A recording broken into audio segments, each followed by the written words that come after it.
नमस्कार। आज बात करते हैं चक्रवात दित्वा की।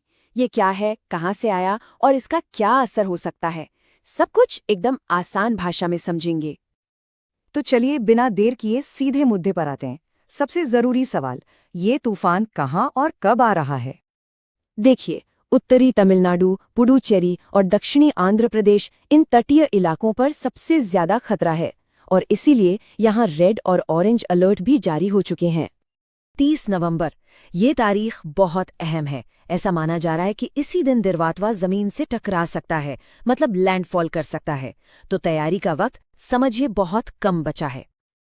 लेकिन ये जो अलर्ट्स हैं, रेड, ऑरेंज, इनका आखिर मतलब क्या होता है?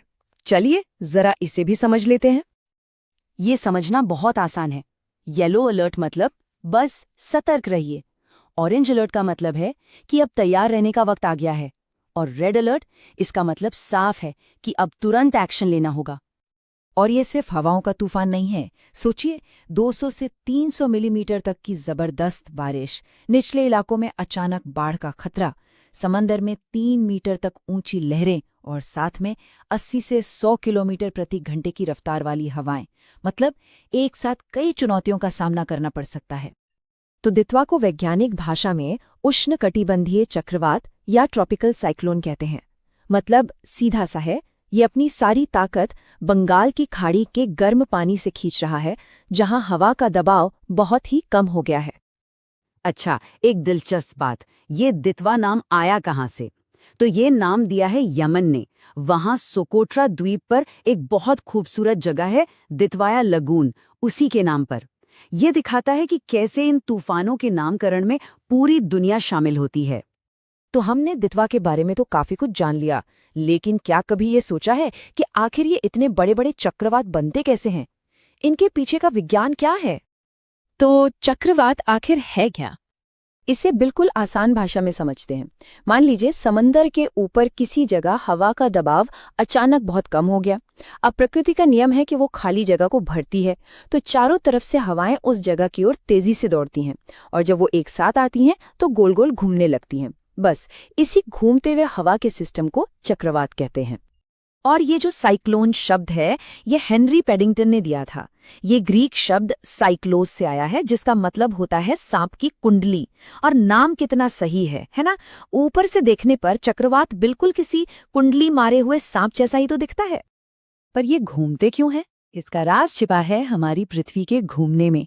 इसी वजह से उत्तरी गोलार्ध में, यानी कि हमारे हिस्से में, ये घड़ी की सुई से उल्टी दिशा में एंटी क्लॉकवाइज घूमते हैं और दक्षिणी गोलार्ध में इसका ठीक उल्टा, क्लॉकवाइज।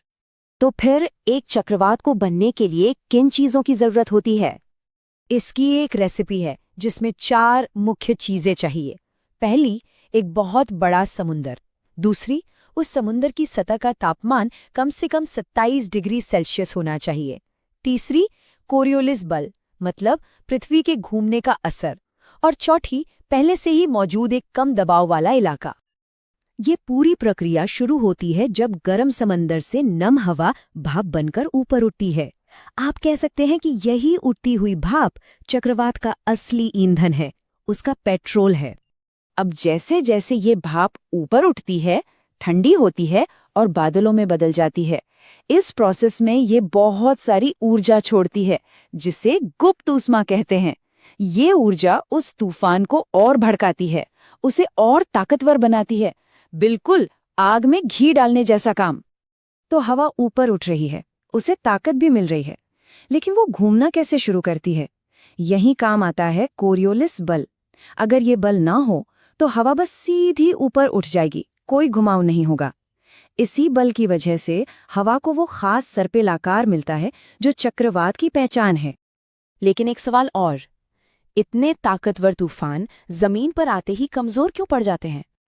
इसका जवाब बहुत सीधा है। उनका फ्यूल सप्लाई, उनका ईंधन कट जाता है। जमीन पर उन्हें वो गर्म समुद्री पानी और नमी नहीं मिलती जो उनकी ताकत का सोर्स है। और जब ईंधन ही नहीं रहेगा तो चक्रवात का इंजन धीरे धीरे बंद हो जाता है। तो चक्रवात तो एक कुदरती प्रक्रिया है, वो आते रहेंगे, लेकिन हमारी तैयारी, हमारी समझ यही तय करती है कि वो सिर्फ एक प्राकृतिक घटना बनकर रह जाए या फिर एक बड़ी तबाही का कारण बने। विज्ञान को समझना पहला कदम है, सही तैयारी करना उससे भी ज्यादा जरूरी है।